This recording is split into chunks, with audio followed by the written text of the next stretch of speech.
All right, guys. Well, it is 9 o'clock Eastern Time, and as promised, I'm going to do another question and answer this week. But we're going to kind of focus on genetics because it seems like there's been a lot of questions online for a lot of people that are curious the genetics and how they work here with the Pac-Man. And I'm going to do my best to kind of go over every morph best as I know or what I have found them to be working, as in our breedings here.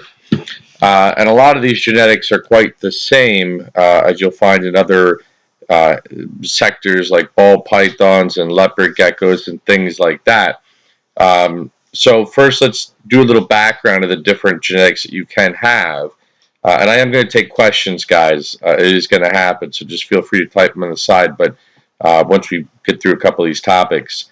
So number one, you have recessives.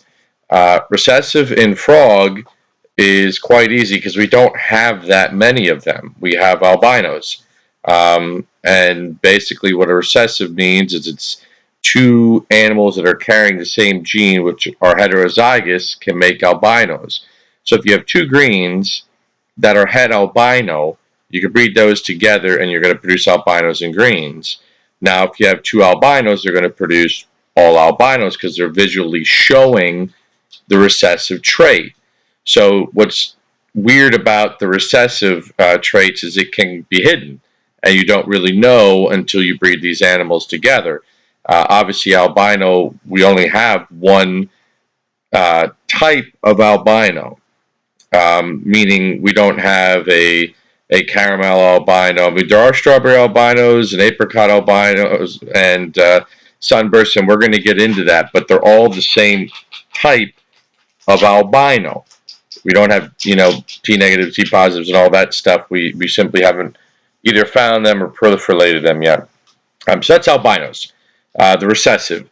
And we don't have, well, I don't want to say we don't have because we're working on one here, which is the black-eyed trait, which I do believe is a recessive trait that we're going to learn. And most eye traits in a variety of different reptiles ends up being recessive, especially in leopard geckos. But you can have times where the eye trait is not a recessive trait, where it's actually a product of a super form, like your black-eyed Lucy's and ball pythons.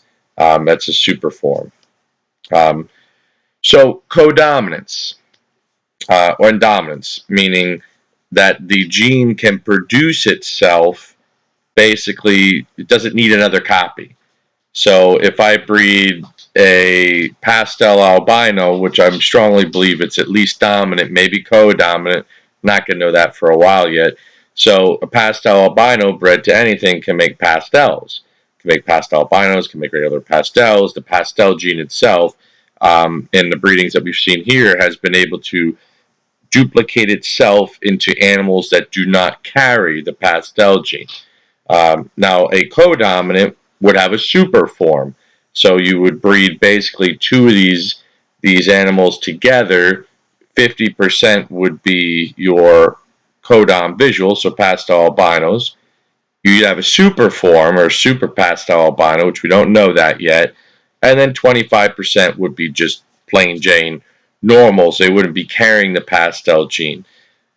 And again, I believe that that's probably all we're going to see as far as codominants go. We don't have anything else at the moment. I'm also seeing a lot of times 4 spots acting dominant, meaning that, if you have a 4-spot animal or you could produce 4-spot albinos or regular 4 spots in there. I don't want to say for sure it's a dominant trait without a doubt, but it sure is acting that way. Now, sometimes you'll breed 2 animals together, and this is where it gets really muddied in genetics of Pac-Man because there's so many genes that are sitting in some of these animals because they've been line bred and worked together for so long. We don't have any new blood. That you can have 4 spots pop up, or some of the other morphs that we're going to go over here in a minute. So you could get a couple 4 spots from other animals that do pop out. So that's why I say I'm not 100% sure if it's dominant or not, or polygenic. So brings me to polygenic. why not? We'll talk about that now. So basically, polygenic is an animal that can have multiple different traits in it. That would be like your strawberry albinos, your apricots, your sunbursts, your four spot emeralds. So you have multiple things kind of going in there. Your camos. There's a lot of polygenic traits in frogs, in Pac-Man frogs. That's for sure. And then of course you have line bred. You could line bred anything you want, and it's exactly what it sounds like when you're breeding some particular trait, and you really want to get it looking better and better and better and better. So you're line breeding towards that. For instance, an Inferno project we're working on orange, we're line breeding that every spot. It takes a lot longer with frogs because it takes a year and a half to get these guys up to maturity to regular to go. So it is just like your ball pythons. It's not a project that's done overnight. So your line bred traits like an emerald. Emeralds are line bred, and samurais are line bred. Even though the blue part is fake, the teal is actually line bred. The color is line bred. And so is like our line of teals. We line bred that. You can line breed anything you want. It's basically intensifying a particular look or a particular genotype that you want. And other things that there are there, of course, wild type would be greens. That's what the original Pac-Man frog would look like in the wild, or I'm sure they look a lot different than that from what we're used to seeing, but that's your kind of base morph. In other words, your tans, chocolates, and of course your greens. Now camos are what you get when they kind of are overlapping. So you have the brown and the green is mixing together, hence the word camo. And what you're going to find, guys, is a lot of these names are marketing. It's catchy. A lot of reptile names are catchy, and a lot of reptile names of morphs are ridiculously not even close to how the genetics works. So it can get confusing in that way, but frogs genetics are very confusing, and they don't always work the way they want because, like I said, these frogs have been line bred so many years. I believe it was 2005, 2007 was the last time, and I might be wrong on that, guys, but it's a long time, was the last time Cranwelli was actually brought into the States as a wild caught animals. So the lines are so muddied, and it's so difficult at this point. So you have all kinds of stuff that could pop up, and it makes it very difficult. And that's why I work really, really hard here to make sure certain lines stay with certain things. And like we still breed samurai animals, which obviously we have some for sale right now. But the reason I do that is good or bad, or like them or hate them or love them, it's still a particular look, and it's really fun to play around with. And you'll notice I didn't touch mutants in the genetics talk, which mutants have spawned from the samurais, the samurai line, samurai teals, and things like that. And the reason I'm not going to go over it isn't because I'm trying to hide anything from you guys, but I thoroughly don't believe I should be discussing anything that I don't fully understand. I've done a number of mutant breedings here. I've gotten different results, and once it's all figured out and I can then fully tell you how does a translucent work, how do these black eyes work, how does a phantom work, I'd be more than happy to share it with you. It's not me hiding a thing from you, but I don't want to give you wrong information and then 6 months down the line say, oh, no, I was totally wrong. Everybody have their coffee? I love coffee, by the way, in case you can't tell. I have it in every one of these videos. All right, so that's the basis of your genetics. And it was really a nutshell. Obviously, I don't have a whiteboard. I can't go over Punnett squares and things like that, but it gives you a good idea. There's a lot of different stuff out there. Oh, you know what? I totally skipped the strawberry albinos and the apricots and the sunkiss. So my theory on it is you have color. Basically, these are just shades, guys. This is what these are. You have strawberries are your most intense reds. Your apricots are slightly pink, so you're kind of coming back down to that albino grade. And then you have sunburst or sunkiss. It's the same thing. Have a little bit of red splashed in there, but they still got a lot of yellow. So these are just like levels that are coming back to that albino basically when you're adding in the red. So it's still an albino. It's the same strain of albino. I could breed a strawberry albino to a regular albino, and I'm going to get a myriad of different things. There's no difference there. So again, it's just different shades of things, line breeding, if you will, and marketing to make different names of different things and different looks. So that's how those guys work. And don't forget, guys, you could put any questions you have on the side here. Appreciate everybody coming out tonight.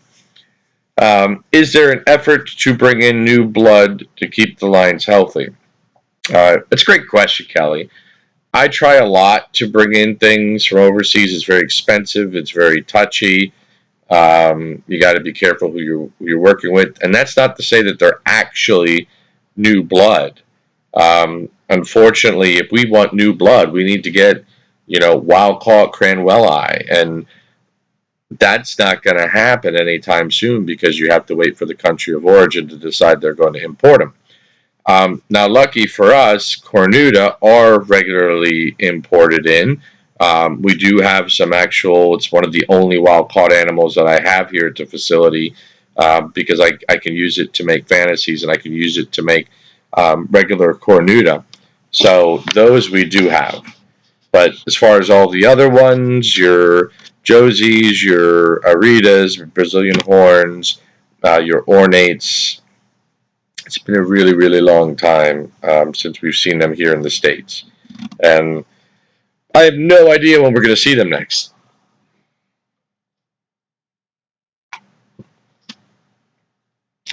Um, Trying to think if I forgot anything with the regular genetics that we might have flown by. I know I went through it really quick, and I apologize for that. But do you think hybrids will happen?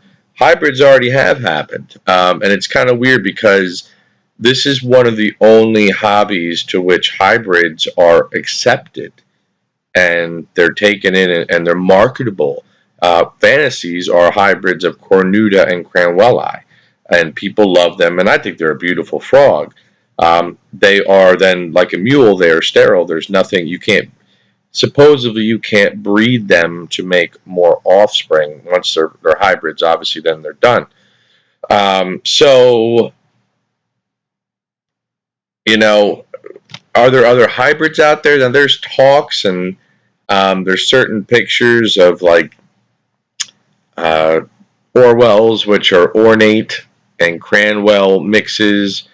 Um, there's talks of all that somebody's actually has hybridized these things before, but there isn't many pictures, if anything, and hybrids are very low numbers. It's not like regular Cranwelli where you're going to get tons of these offspring to come out. So a lot of breeders don't like to mess with that because I hate to say it, but there's not a lot of money in it, and it's not about the money, but these things, when you do a spawn, it's very, very, very expensive to run the equipment and run the electricity and run the water and get the food, and it's labor intensive. So um, I like to mess around with the cool stuff. You guys all know that. If you follow me on Facebook, I mess around with stuff all the time, and if it doesn't work and it fails, then that's fine. But I like to do it. I love to play around with new genetics and play around with animals that may or may not work, and it's just fun for me.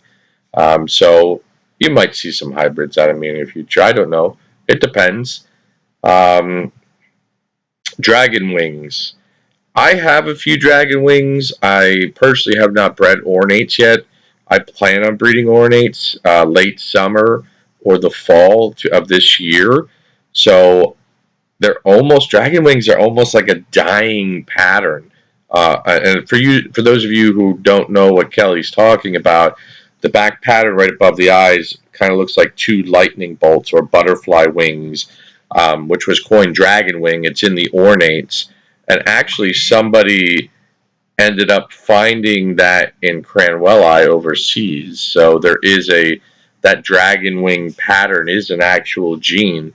I mean, it looks to be like it's something that's going to be like a dominant trait, but we don't know that yet. I don't work on it, and almost no breeders have them anymore. It's like I said, it's kind of a dying trait out there. But I do have some, and I'd like to very much to bring it back because I love regular dragon wings, and I love the red wing or high red dragon wing ornates are really cool. So Tony asks, do all samurai albinos and samurai gray A and B produce mutant genes? Also, is the albino samurais more of a highlighter color as compared to the regular albino? I'll answer those separately there. So the samurai line albino is more of the original lime green albino that you once seen years ago. We haven't seen it for a while because not a lot of people are breeding samurais. And it has that green kind of hue over it. It's kind of a light color. Really, really pretty animal, but not a highlighter color. They're really, really difficult to photograph for that reason. I mean, those of you who have purchased them and have them in your collections, you know what I'm talking about. It's a very muted lime green albino. Do all samurai albinos and samurai grade A and B produce mutant genes? I don't know that. They come from mutant lineage. I have not bred every single one that I have held back, like F1s and F2s and stuff like that. So I couldn't tell you if every single one produces. If I could tell you the mutant gene is in the samurai lines. And we do use pure samurais here. So there's no doubt that you can breed them and find these different mutant genes. I just don't market it as such that you're going to hit the lottery out of every one. You don't know. Uh, I'd love to see a cornuta ornate hybrid too, but unfortunately, a lot of ornate hybrids just look like ornates from what I've seen and read. So it's not. I don't know. That'd be tough to do because ornates are really big and cornuta are not.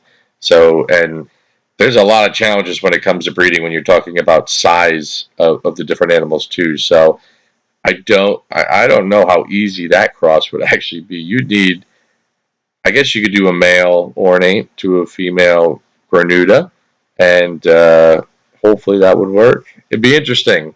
See, now you got me thinking of stuff that we can do. But again, but yes, cornuta and no, cornuta and ornate is not an Orwell.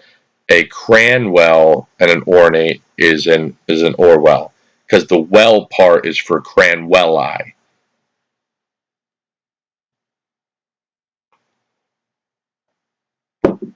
Yes, Kelly is correct. It is a Cranwell ornate. What else we got? Good questions, guys. Really good questions. I'd personally like to see more, or hybrid work because I think the fantasy is just a gigantic hit for the Pac-Man world. We sell a lot of fantasies every year, and they're really cool looking, and they're really really hardy. When you compare a fantasy to a pure cornuta, a lot of people have problems with cornuta versus your fantasy. The hybrids, the vigor is just so much better as far as ease of care. Let's see if anybody else. Let me check the page real quick, guys, while you're catching up, and see if there's anybody on here that had any questions for us. Hope everybody is doing well through your quarantine period and staying safe.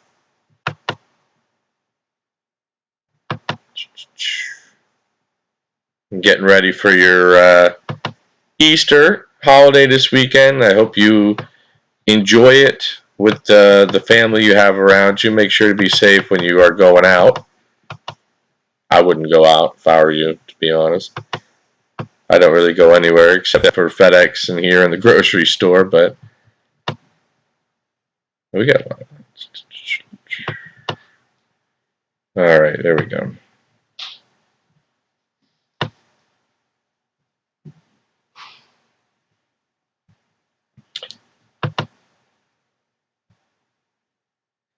Okay, Robert asks a few questions on White's tree frogs. So I know it's not on the topic of our genetics, but that's quite all right. There's a colony of 6, and then got 2 from us, growing out eventually in the colony. Everybody's happy and healthy. That's really good to hear, Rob. Such a thing as too many. I have a 100-gallon tank I keep them in, and would like to finish out my collection eventually with 2 blue-eyed honeys. Is 10 too many for a 100-gallon tank? Absolutely not. 100-gallon tank, that's a condo. 10 should be perfect in there. That's not a problem space-wise. Also, do I need to worry about them trying to mate and provide a place for laying eggs as they mature? If you got boys and girls and you have 10 of them, odds are you're going to have a pair. And yeah, they can breed in a tank. It will happen, not fairly regularly. But White's tree frogs, it's not unheard of that they would go ahead and lay if you have a nice enough setup. Do you need to worry about them? We're not trying to have a ton of frog babies, and they will. If they lay eggs, is there any way to get rid of them? I would suggest freezing the eggs within the first 24 to 48 hours, and you could simply throw them away. Hopefully that answers your question for you there, Robert. If not, just send me a message and let me know. We pop back here. All right.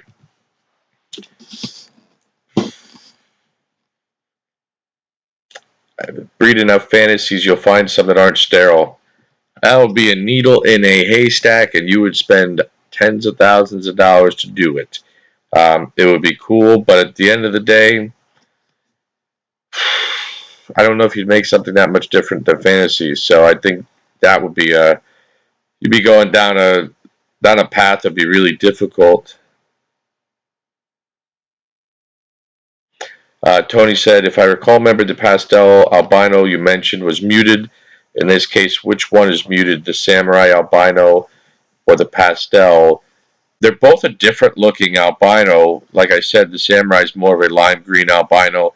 Your pastel albino, it reminds you of the clown gene colors in like ball pythons. Even the pattern is a different, like translucent pink color. And as they grow older, they're not going to be the lime green like you see with samurais. They're going to be more of a white hued, pastel look. When will we have emeralds back in stock? Probably this week, and I might be. It was not a very big spawn. I'm keeping some for myself to grow out, so we might have like 20 or 30 that we're gonna release. A couple 4 spots, and a couple other ones, but the ones we release are gonna be smoking. So casual guys, we're gonna have that. Ooh, maybe mid this week, right in there. Why aren't there very many ornate color variations? Well, because there's not that many people breeding ornates. In the States, we have 1 or 2. I'm going to start breeding them here this year. And, color variations are, granted, these frogs they have a lot of offspring, but it's still not a given that, you're going to have something new every time. And, you got to have a breeder that's interested in doing that stuff too. I mean, sometimes it's just very subtle. Something, I have some, dinker projects down there that we're keeping that it's just something little subtle, and it might be nothing, but it might be something. And a lot of breeders don't want to get into that. They're interested more so to breed for the commercial, wholesalers out there, the Petcos, the PetSmarts. We're one of the only breeders that actually does wholesale and retail. So I'm really interested in the new stuff in the genetics. So I love keeping all that stuff and playing around with it. Rita, do you get the largest? Yes.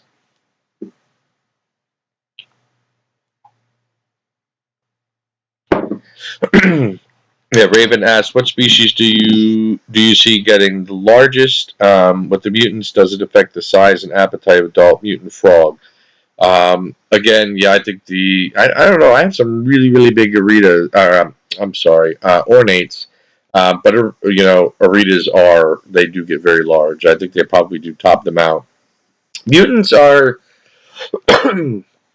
different. They seem to be a little bit slower starters, like your Cornuda, but then they hit this growth rate, and you blink your eyes, and they put the weight on. They're huge. So they're really weird in that fact as far as growing, but they're the same size as Cranwells. I have probably 200, 250 gram female mutants that, same size as my Cranwells.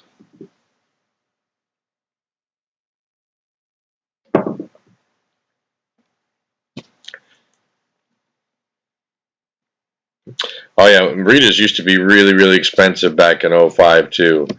Um, I remember they were, crap, 300, $400, and pardon me, and then they really started kind of coming down to and I think they're at a place in the market now where they're going to stay at that price, but they're a really, really pretty frog. There is no two cornudas that look alike. They're like a tie-dyed shirt. They're really, really cool as far as the pattern goes. And I think now that they're in a spot where they're marketable, and hopefully in time, we're going to breed them again this year.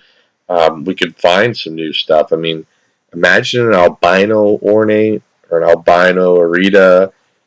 Even an albino cornuda would be insane. It'd be really cool. So I'm gonna give you guys a couple minutes here. If you have any other questions, we're coming up on the 30-minute mark. And you guys have some great questions here, and I really hope that this was able to answer a lot of your genetics questions, and even maybe we touched the subspecies a little bit here, because I know online there's just been tons of questions about genetics. When the samurai Pac-Mans are born, how much can their color change? Mine looks almost green at the moment. That's from Ariana, the basic YouTuber. They are kind of like a hunter green when they're young, and when they get older, a lot of them get that classic gold rings around the pattern.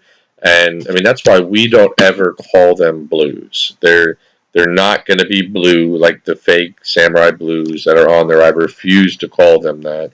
But they will be that teal peppermint color. They will definitely, as they age, I would say at about half dollar size, they're going to start seeing these changes start occurring, especially, at the 3 4 month age. You're really going to start seeing the colors come in, and then when they get to adults, they don't look anything like a regular green, nothing at all.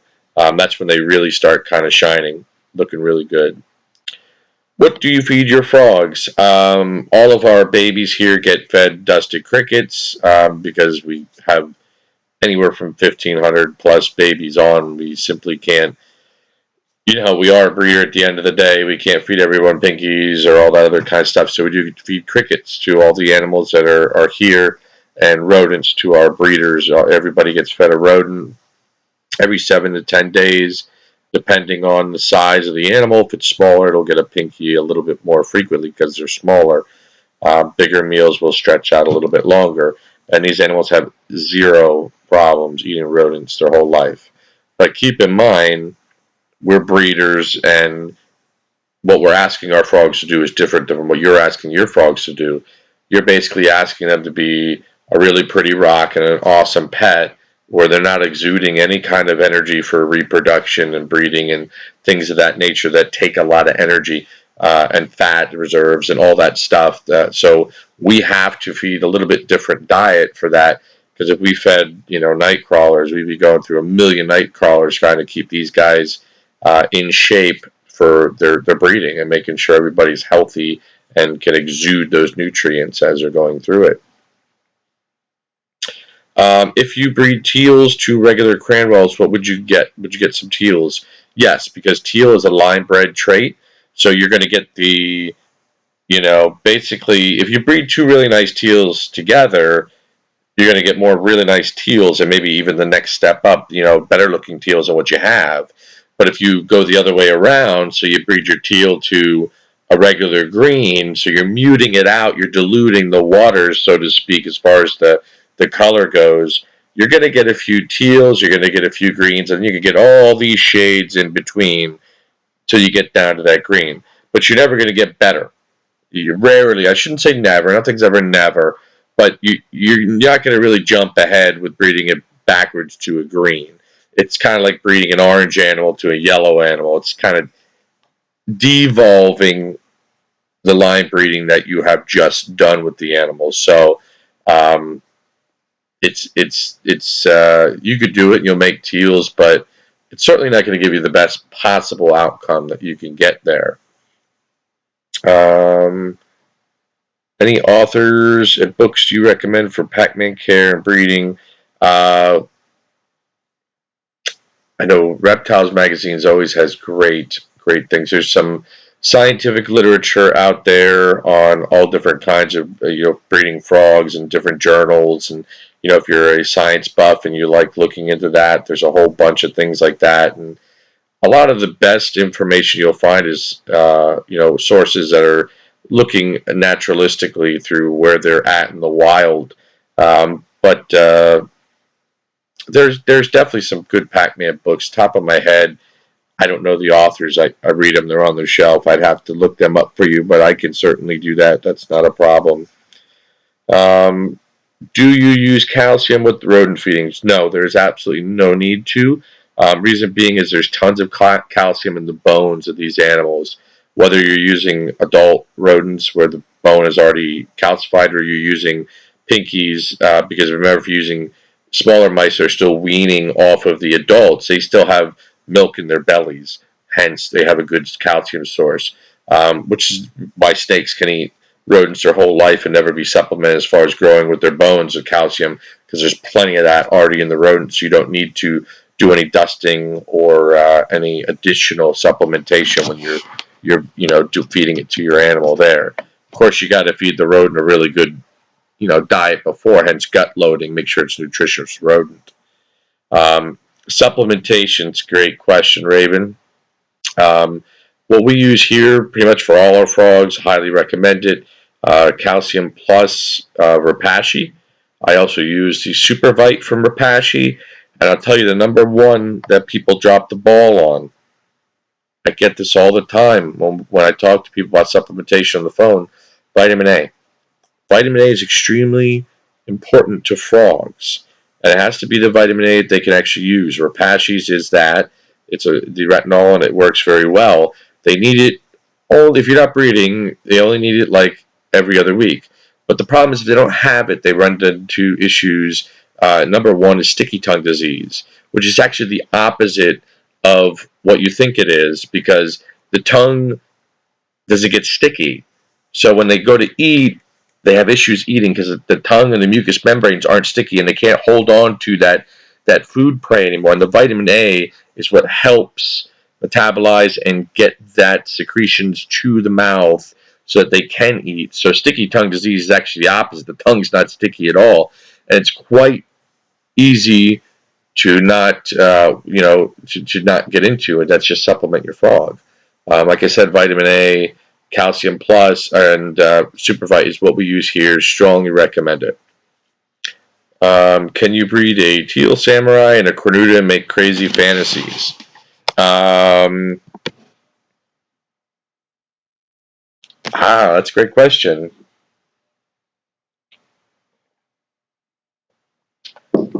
The only colors I've seen with fantasies are your greens, your flame fantasies, which are your orange, tans, and I've never seen any other colors come through. So I have bred emerald to cornuta once, and it didn't really do anything. I mean, the greens were slightly better looking, but I wouldn't, I wouldn't call it a big, you know, big enhancement by doing that, but just using a regular green. And that's a lot of hybrids are like, could be like that no matter across the board. It's really tough to do. Do you ever retire your breeders? Absolutely. It depends altogether. I mean, some animals they're not great breeders, and they just don't either do well with the process, or males that just can't figure it out, or females that what we call broncos, that will buck off the male every time, and we just don't use them. Or maybe the animal's of age, and it's just time. So yeah, we absolutely do retire breeders for multiple reasons, and age isn't always number one. We're not going to breed an animal if they're not a good breeder, or they don't have good traits, or maybe, like, for instance, I have a strawberry male down there that uh, 3 spawns in a row, his fertility was either 0 or like 10%. Well, he sits down there, he's beautiful, he's a pet of mine, and that's it. He's retired because he just, I don't know, maybe his sperm count for some reason isn't very good. So unfortunately, he's just going to be a beautiful pet down there for me and my daughter, and that's about it. Mm-hmm. Any other questions, guys? Great questions, very interactive tonight. I really appreciate everybody coming out. I think this is actually our highest viewed live session here at the moment, and I hope you are all enjoying it.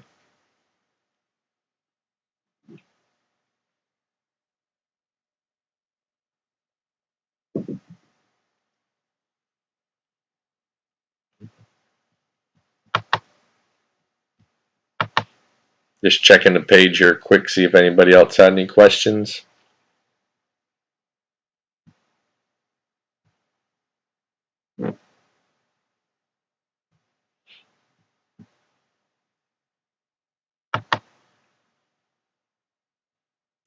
Oh, and a side note, just totally different from what we've already talked about, guys, but I'm probably going to be implementing a policy here where I'm not going to answer the phone past like 6, 7 o'clock, because it's I have to. You have to stop it sometimes, and I literally answer emails and answer phone calls throughout the entire day. But at some point, I have to, because I don't have anybody else that's going to do all the other stuff, and I got to have family time. So, don't be mad, or feel disrespected that I don't answer your phone calls, past 7 o'clock, because it's just need a little quiet time. But certainly during the day, call, email, anything you'd like. What age do you recommend moving a Pac-Man over to a glass tank? I'm assuming you mean a 10-gallon.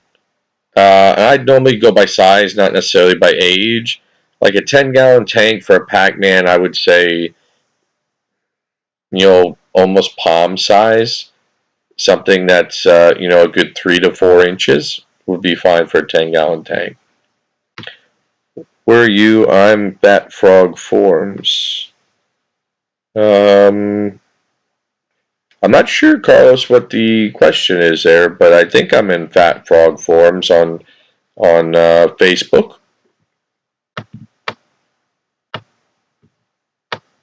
Yeah. All right, guys. Well, I'm going to wrap it up here. We've been rocking the questions for 40 minutes, and again, I really, really appreciate everybody coming out, coming and seeing this, and even if you're not here live with us and you're gonna check it out later, please make sure to subscribe to that channel. Like the video here. It really, really helps us out, and lets me know that you guys enjoy what we do. And no, we do not ship worldwide at this moment. I apologize for that. So again, I hope everybody has a fantastic Easter this weekend. Please stay safe with everything that's going on. Enjoy your frogs, and let us know if you need anything, guys. Have a great weekend.